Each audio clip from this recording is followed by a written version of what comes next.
Jeudi 9 octobre 2025, le chef de l'État a présidé le Conseil des ministres. La lecture du communiqué, c'est avec Sarah Luya Sangor. Sarah, bonsoir. Bonsoir Mariama, bonsoir à tous. Le Conseil des ministres s'est tenu exceptionnellement, comme tu l'as dit tout à l'heure, le jeudi 9 octobre 2025, sous la présidence de son Excellence M. Bassirou Diomaye Diakhar Faye, président de la République. Au titre de la communication du président de la République à l'entame du Conseil, il a donc présenté sa communication sur les points suivants. Changement de paradigme dans la promotion de l'attractivité. Le président de la République est d'abord revenu sur l'organisation de la deuxième édition du Forum Invest in Sénégal sur le thème « Connecter les opportunités, bâtir l'avenir » tenu les 7 et 8 octobre 2025 pour remercier l'ensemble des participants et partenaires pour leur mobilisation et leur engagement. Après avoir félicité le Premier ministre, le gouvernement, les services de l'État avec mention spéciale à l'APIX pour l'organisation remarquable du dit forum, il demande au Premier ministre de veiller en lien avec chaque ministre concerné et le directeur général de l'APIX à la concrétisation et au suivi des engagements pris lors de la signature des accords d'investissement et de partenariat en vue de la réalisation adéquate et rapide des projets sectoriels co-validés. Le chef de l'État demande au Premier ministre d'accélérer la digitalisation des services publics et le déploiement de toutes les réformes recommandées afin d'améliorer l'attractivité et l'environnement des affaires du Sénégal en faveur des investissements directs étrangers. Le président de la République indique en outre l'urgence de renforcer la compétitivité de l'économie et le dispositif national de promotion de l'investissement et de réfléchir à un système de financement innovant et efficace. À cet effet, il estime qu'il est essentiel pour le gouvernement d'engager toutes les administrations publiques et le secteur parapublic à un changement de rythme et de paradigme dans l'accompagnement et le suivi des projets privés ou de partenariats publics-privés.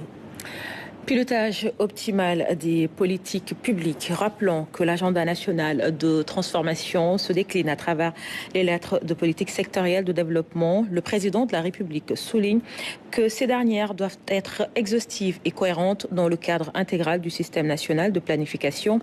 Il instruit ainsi tous les ministres et secrétaires d'État, membres du gouvernement, de prendre toutes les mesures et dispositions idoines sous la supervision du Premier ministre en vue de signer dans les meilleurs délais avec le ministre chargé du plan, la LPSD validée de chaque département ministériel. Suivi du plan de transformation du secteur de l'enseignement supérieur, de la recherche et de l'innovation. Après avoir souligné la place de l'enseignement supérieur qui demeure un secteur moteur de la modernisation et de la transformation du pays, le président de la République réitère sa volonté de mobiliser les moyens adéquats pour accentuer sa transformation. À cet effet, il demande au ministre de l'Enseignement supérieur, de la Recherche et de l'Innovation de finaliser le plan d'action prioritaire 2026-2028 issu des concertations de l'agenda national de transformation du secteur et au Premier ministre de superviser le suivi de l'exécution des projets prioritaires de l'enseignement supérieur. Construction et réalisation d'infrastructures publiques dans les zones et territoires frontalières. Le président de la République fait observer que la situation stratégique des zones et territoires frontaliers appelle à des investissements publics massifs en infrastructures sociales de base. Dans ce cadre, il demande au Premier ministre, au ministre chargé de l'Intérieur, des Finances et des Infrastructures de prendre les dispositions idoines en vue de renforcer les ressources budgétaires nécessaires à la réalisation progressive et rapide d'infrastructures sociales de base dans les zones et territoires frontaliers du Sénégal. Il souligne également l'importance d'une relance des projets et actions du programme d'urgence de modernisation des axes et territoires frontaliers PUMA dans les zones prioritaires et invite le Premier ministre à présider chaque année un Conseil national de suivi du développement des zones et territoires frontaliers en vue d'une meilleure programmation et coordination des interventions de l'État et de ses démembrements.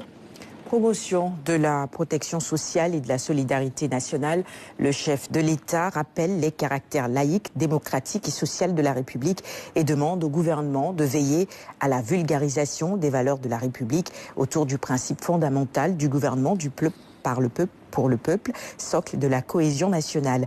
Il indique au gouvernement l'urgence de restructurer les instruments de protection sociale et de protection de la solidarité nationale.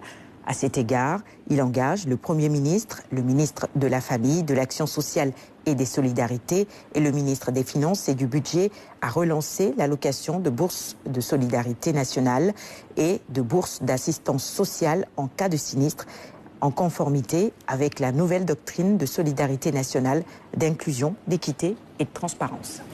Et concernant son agenda, le président de la République annonce qu'il effectuera à partir du 17 octobre 2025 une visite de travail au Rwanda à l'invitation de son Excellence le président Paul Kagame et au Kenya du 19 au 21 octobre 2025 à l'invitation de son homologue son Excellence M. William Ruto. Au titre de la communication du Premier ministre, Monsieur le Premier ministre a présenté une communication sur les points suivants. Renouveau de l'investissement pour la transformation structurelle de l'économie nationale. Monsieur le Premier ministre a fait remarquer que la mise en œuvre de l'agenda national de transformation Sénégal 2050 requiert une démarche cohérente reposant sur le triptyque redresser, impulser, accélérer, dont le lancement du plan de redressement économique a été une étape importante. Il a annoncé aussi que 16 réformes majeures ont été élaborées, dont 5 lois déjà adoptées par l'Assemblée nationale, 8 projets de décrets et 3 arrêtés en cours de finalisation. Ces réformes traduisent la détermination du gouvernement à moderniser l'environnement économique, à renforcer la transparence et la régulation et à bâtir un cadre attractif pour l'investissement, l'innovation et la création d'emplois durables, tout en mobilisant des ressources nécessaires au financement de l'action publique. Ainsi, Monsieur le Premier ministre a invité à saisir les opportunités d'accélération à travers l'investissement massif sur une courte période. Relativement à la tenue du forum Invest in Sénégal, il a félicité Monsieur le Président de la République pour l'initiative et les services présidentiels, dont l'APIX pour la bonne organisation et l'éclatant succès de cet événement phare. Pour être optimal, il a rappelé l'investissement attendu dont doit rigoureusement obtenir. Il a rappelé que l'investissement attendu doit rigoureusement obéir aux priorités dans l'objectif de transformation poursuivi et dans les domaines d'intervention retenus. Cet investissement doit renforcer les poumons économiques du Sénégal, favorisant l'ouverture sur l'Afrique et le renforcement du capital humain en sortant le maximum des citoyens de l'ignorance, de la précarité sanitaire, du chômage, de la pauvreté et de l'insécurité. Par ailleurs, Monsieur le Premier ministre a abordé l'approche filière de l'agenda national de transformation qui permettra de promouvoir les chaînes de valeur et d'impacter significativement sur la vie des populations à travers une transformation structurelle durable. Dans ce cadre, les réalisations d'infrastructures de soutien à l'économie sont indispensables. Celles-ci doivent porter notamment sur les ports et aéroports, les ouvrages d'accès aux zones de production, de stockage, de conservation et de commercialisation des produits tirés de l'agriculture, de la pêche et de l'élevage en particulier. Enfin, Monsieur le Premier ministre a insisté sur le bloc de support à l'économie qui doit être renforcé avec la réalisation de grands projets pour rendre disponible et à moindre coût l'énergie et l'eau. Ces investissements sont nécessaires pour un aménagement adéquat du territoire, l'assainissement, les transports et les télécommunications.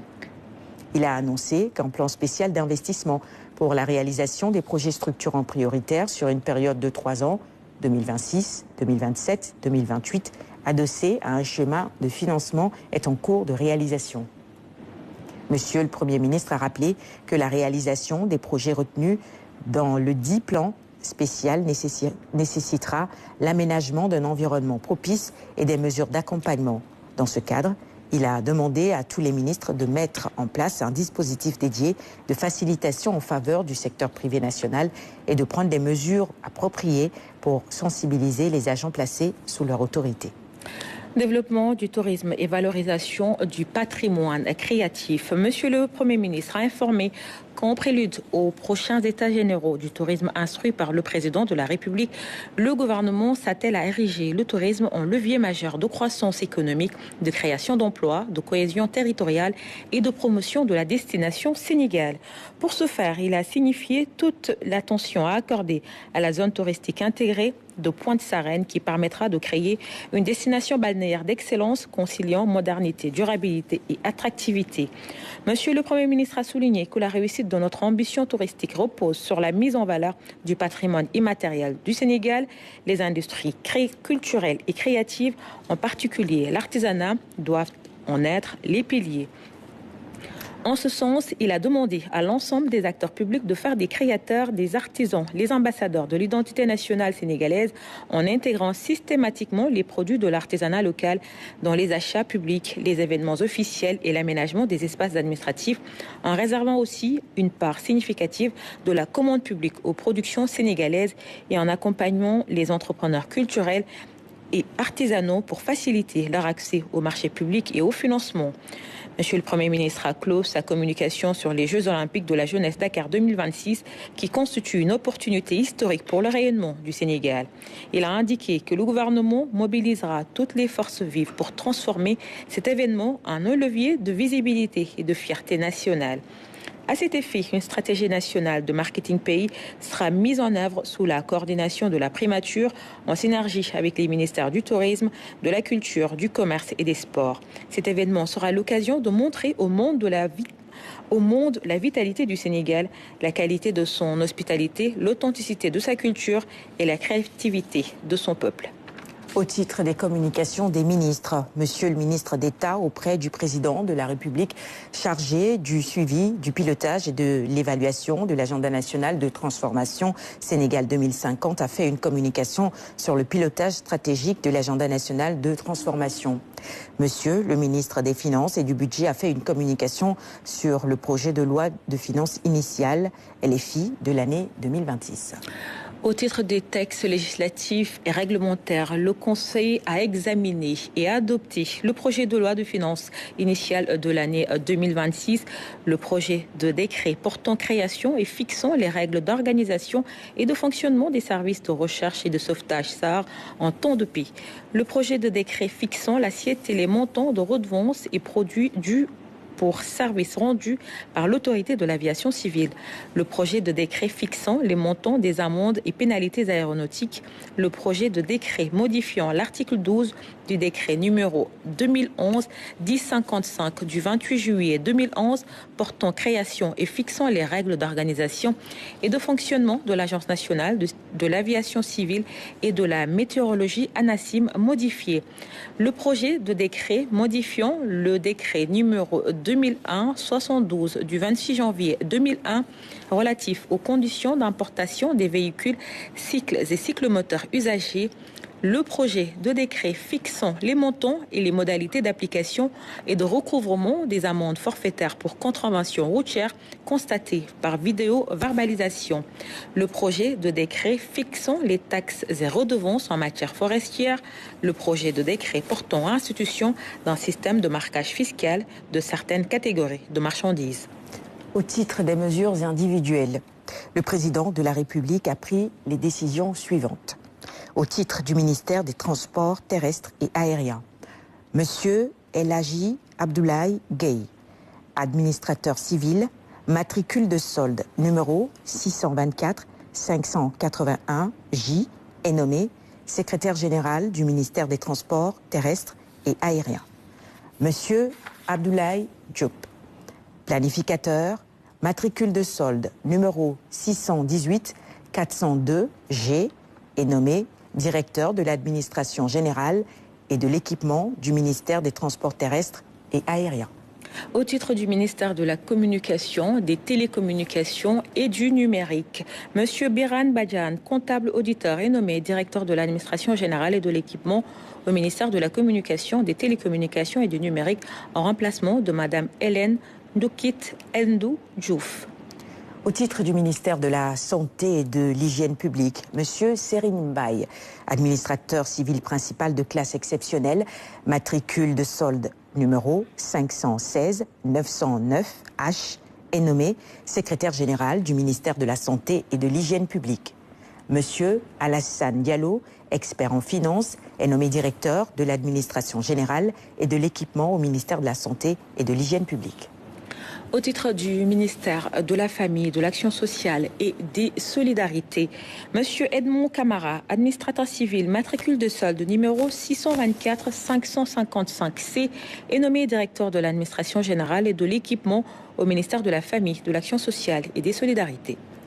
Au titre du ministère des Pêches et de l'Économie maritime, Monsieur Mamadou Abibou Diagne, docteur vétérinaire de classe exceptionnelle, matricule de solde numéro 694E, est nommé secrétaire général du ministère des Pêches et de l'Économie maritime.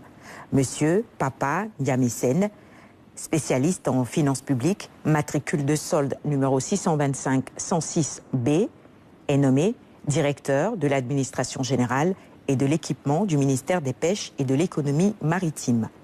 Monsieur Ibrahim Allo, ingénieur des pêches et de l'aquaculture, matricule de solde numéro 513-971D, est nommé inspecteur des affaires administratives et financières au ministère des Pêches et de l'Économie maritime, en remplacement de Madame Mariem Diagne Talla, admise à faire valoir ses droits à une pension de retraite. Au titre du ministère de la fonction publique du travail et de la réforme du service public, Madame Thioro Mbaye Sall, inspecteur du travail et de la sécurité sociale de classe exceptionnelle, matricule de solde numéro 604-145H, est nommée secrétaire générale du ministère de la fonction publique du travail et de la réforme du service public. Monsieur Louis-Benoît Mbaye, professeur de l'enseignement moyen, matricule de solde numéro 666-139A, est nommé directeur de l'administration générale et de l'équipement au ministère de la fonction publique du travail et de la réforme du service public. Au titre du ministère de la Jeunesse et des Sports, Monsieur Moussa Diagne, administrateur civil, matricule de solde numéro 518-911C, est nommé secrétaire général du ministère de la Jeunesse et des Sports. Monsieur Aboubakri Bokoum, inspecteur du Trésor, est nommé directeur de l'administration générale et de l'équipement au ministère de la Jeunesse et des Sports.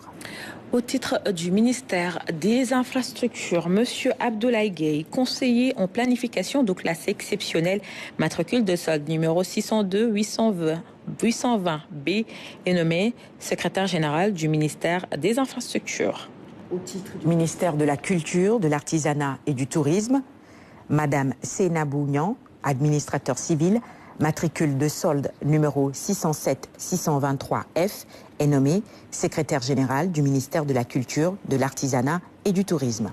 Monsieur Mamadou Moustapha Diallo, spécialiste en gestion de projet et en finances publiques, matricule de solde numéro 634-436Z, est nommé directeur de l'administration générale et de l'équipement au ministère de la Culture, de l'Artisanat et du Tourisme. Au titre du ministère de l'Énergie, du Pétrole et des Mines, Monsieur Tcherno Seydouli, ingénieur pétrolier, matricule de solde numéro 727-813B, est nommé directeur général des hydrocarbures au ministère de l'Énergie, du Pétrole et des Mines, poste vacant.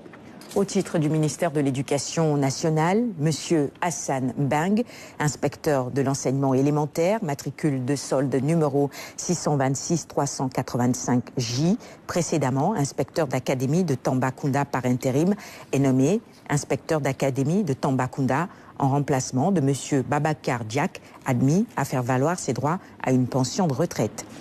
Monsieur Khadim Silla, titulaire d'un diplôme en études approfondies et en études méditerranéennes, est nommé président du conseil d'administration de l'Institut islamique de Dakar en remplacement de Monsieur Papa Abdou Sissé.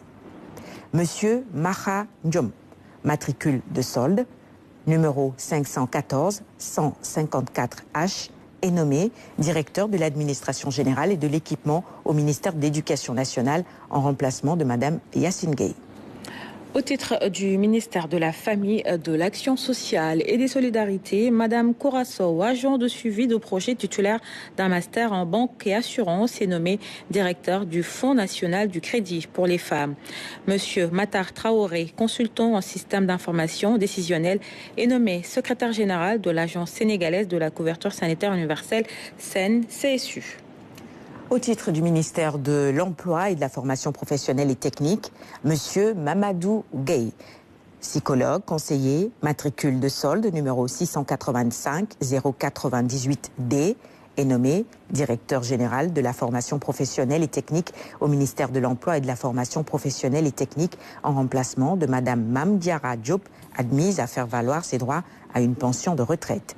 Monsieur Cheikh Sadibou Sidibé, professeur de l'enseignement secondaire, matricule de solde numéro 704-563I, précédemment directeur par intérim du centre de référence au métier de l'aviculture de Diamniadio, est nommé directeur des examens concours professionnels et certifications au ministère de l'Emploi et de la formation professionnelle et technique en remplacement de M. Alassane Digo, admis à faire valoir ses droits à une pension de retraite.